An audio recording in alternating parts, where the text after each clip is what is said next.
pass the time directly to the next speaker.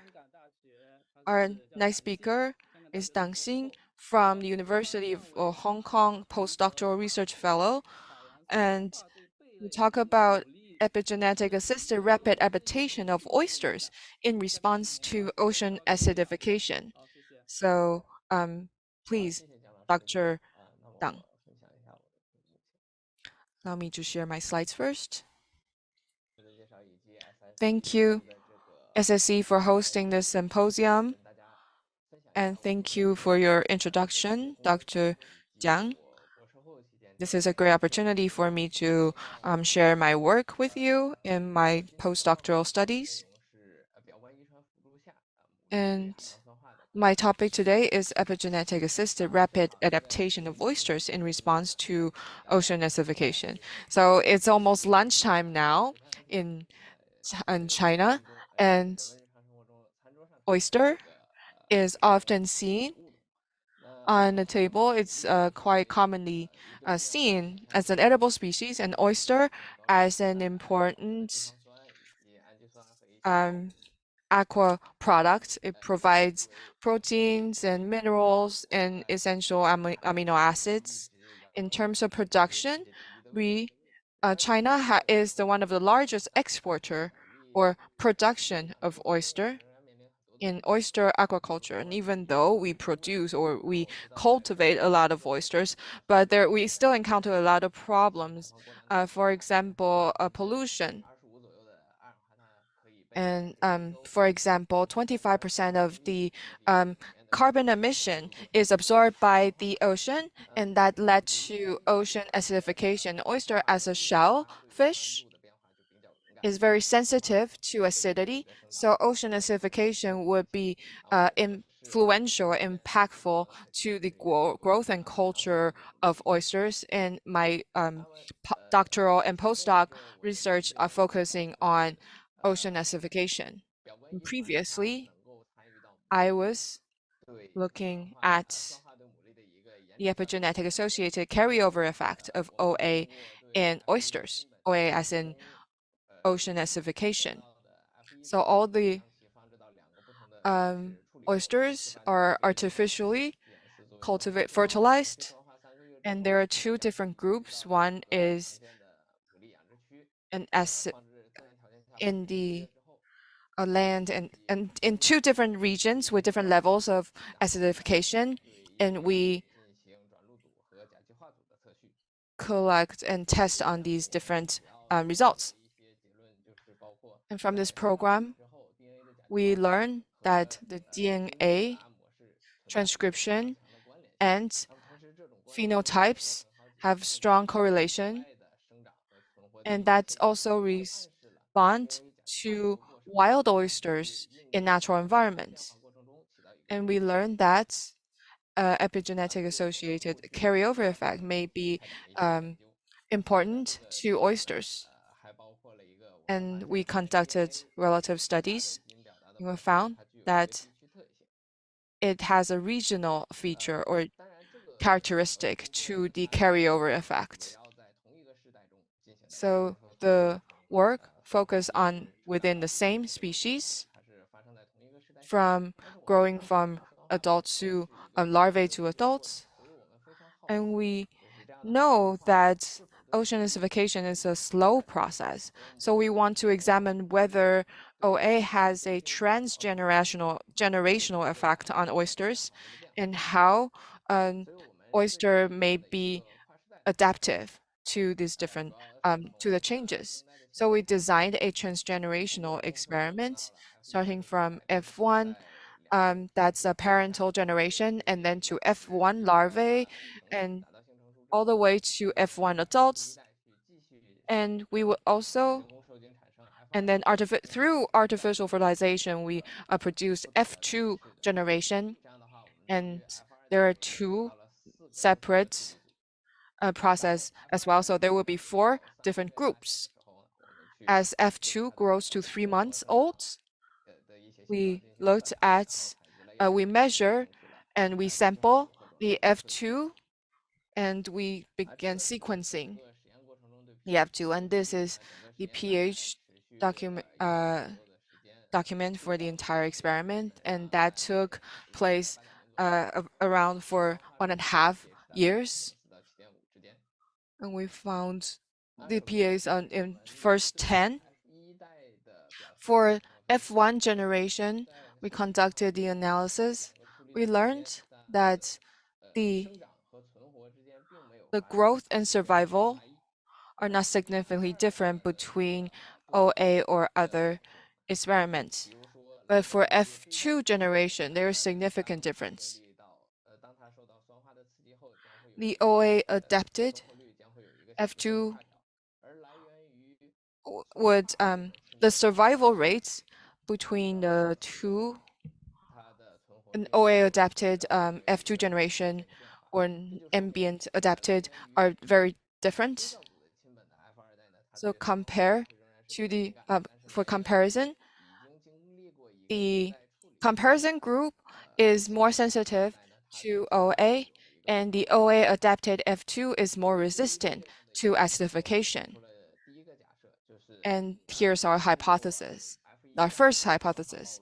The adaptation of F1 generation may be carried over to F2 and improve their resistance. And to test our hypothesis, we compared the chromosomes between the adaptive and non-adaptive F1 parents. So for F1 generation, we located the highly differentiated sequences, and that may be differentiated or differentiation that we need to take notice. And then we compared the genotype of F2. And we learned that the genotype of F2 would be based on the genotype of F1. So if we look at the red circle, the 2F2 comes from OA adapted F1, and from the blue circle, there are both all these F2 are from the ambient F1 generation. And lineage analysis shows similar results. We learned that F2 can be categorized into two different types, and the stats show that with the OA adaptation of F1 generation, that would affect the selection or other ways that the F2 generation can better respond to ocean acidification because of the F1 adaptation. So we later look at how F2 would have genetic differentiation. And even though the F2 generation with different F1 treatments would be more distant in terms of genetics, but there is no classic or typical genetic differentiation. So with only one generation, there is no significant genetic differentiation between generation one, F1 generation and F2 generation. However, there is still selective sweet signals passed on from F1 parents to F2 generation. And we identified these positions or locations of the top 5 of the OA selected, and we further analyze these specific area, but the work is still ongoing. And the hypothesis 2 is that DNA methylation may be effective in adapting OA. So we want to examine whether F1 generation would have particular methylation, and whether that can be inherited to F2 generation. So we examine all these locations of DNA methylation. The blue is ambient, and orange is OA, and then we want to examine all these sites methylated sites can be inherited by the second generation. So we compare the level of methylation in among different generations. We decided that if the result is within 10%, that's potentially inherited, and we found out of the more than 50,000 methylated sites,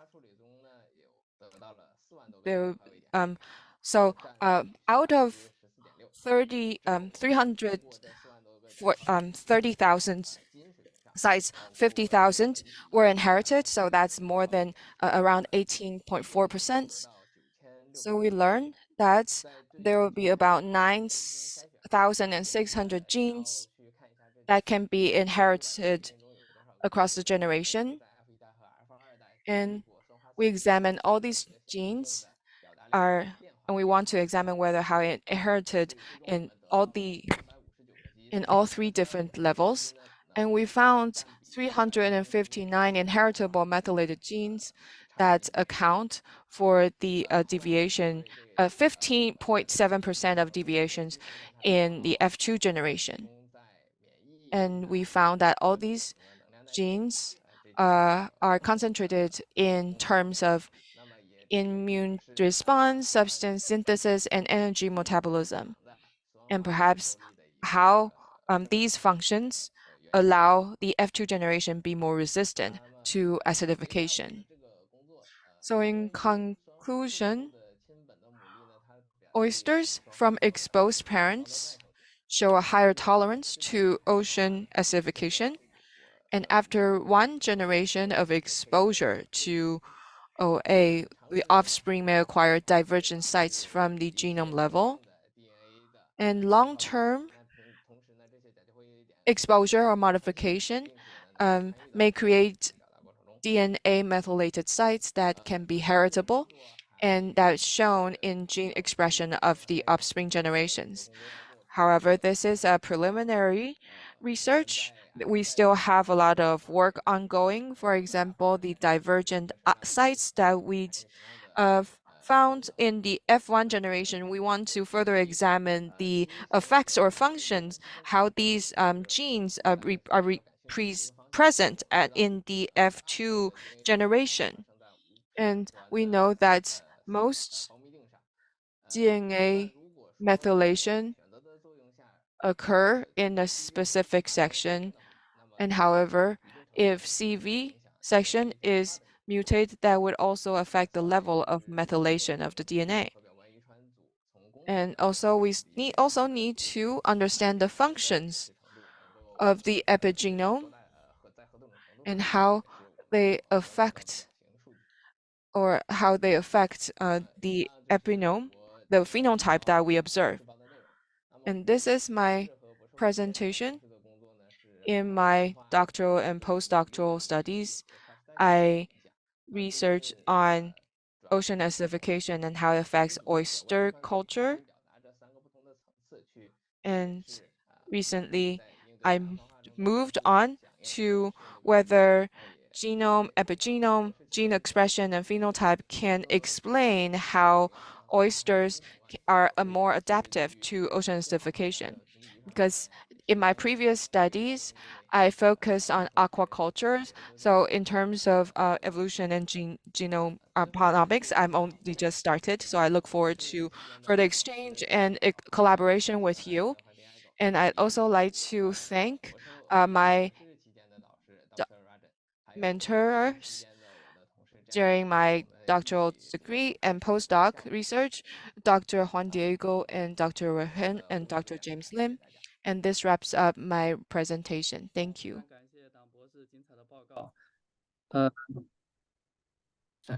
Thank you, Dr. Dang, for the presentation. So any questions from the audience? You can just turn on the camera and ask questions directly. Okay, Dr. Xiao raised her hand, his hand. All right, thank you for the presentation. It's lunchtime. Then, but I'm a bit hungry, so I do find that this interesting. But it seems like this would actually have an effect, at least an effect on the functions of oyster. And you were saying that you were doing culturing. I just want to add something that is more practical. So then do you think that in the future, if we continue to have these developments in oceans, when would that actually affect the texture of oysters?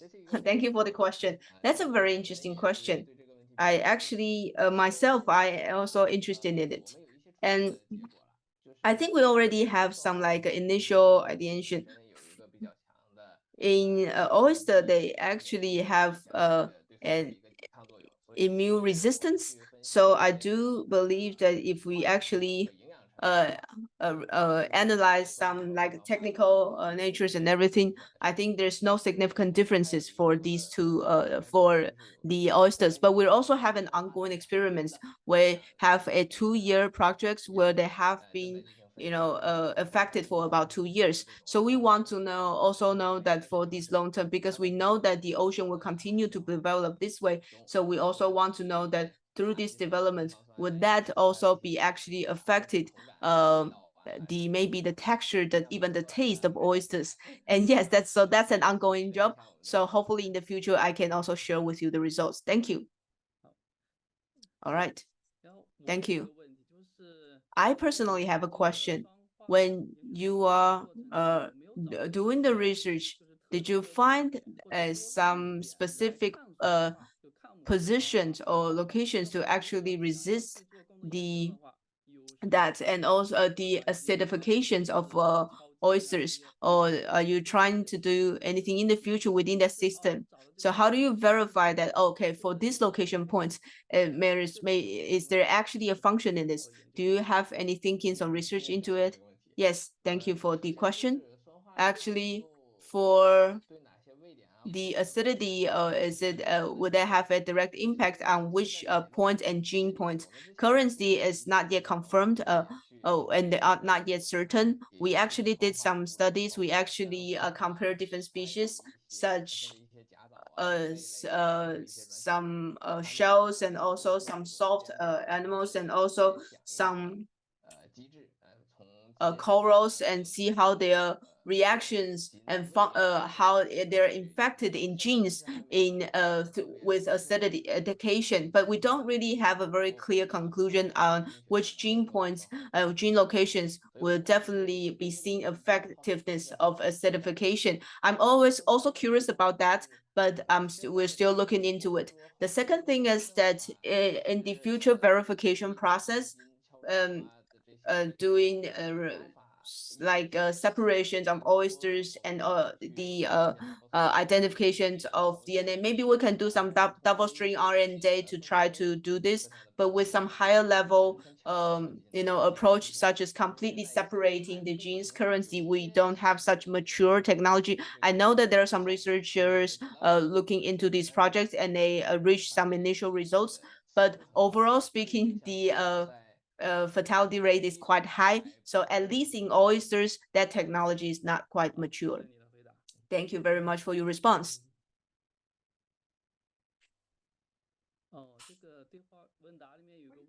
I think in the Q&A session, there's actually one question is that I want to know that the acidification, does that have any effect on the reproductive capacity of oysters?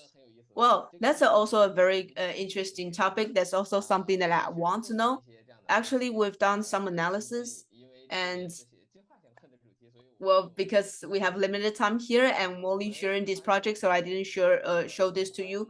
We found that in a specific species of oysters, acidification do not have any specific effect on the reproductive capacity, but the gender ratio, the sex ratio would be different. So after a generation of acidification, the number of female oysters increased significantly. So what about the function, and if that phenomena will continue to be carried on to the future generation? That's something that we are still working on.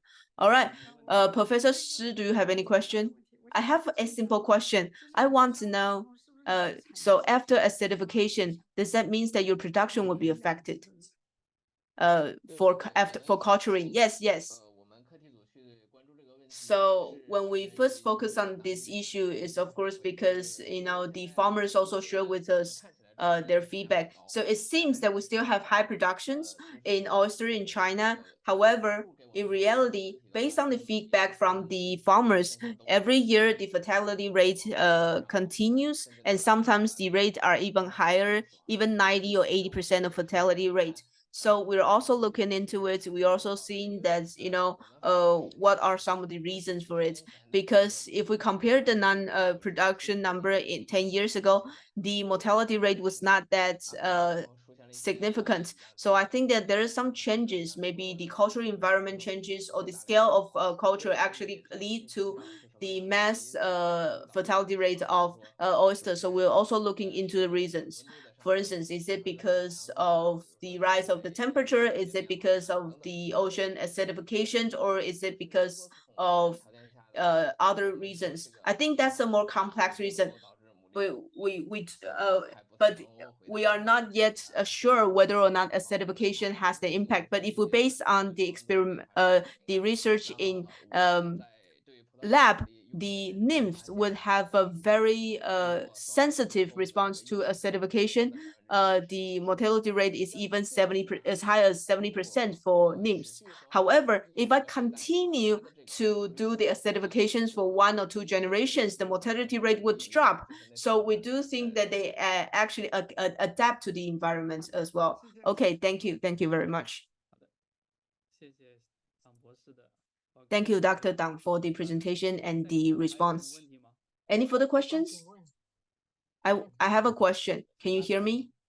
Yes. 好，我想请问那个酸化会 I want to ask acidification. 它有没有天敌？ Is there 它觅食的对象是 is it possible that, for instance, 就说它 if the nymph is actually affected, or if the nymph is affected and the food it actually consumed, or the natural enemies in consume, would there be like a conflict in it, or is there something co-evolution that's we can identify? Oh, thank you for that question. That's also a very good question. I think some people also ask these similar questions when we yes, I would say that there's some natural enemies for oysters. For instance, like starfish or crabs, they can actually feed on these smaller size oysters. They may maybe just to actually disrupt these shells and actually consume the meat inside. But in a cultural area, that doesn't happen very frequently because we have farmers, and farmers would when they select the ocean to culture these oysters, they will already conduct investigations.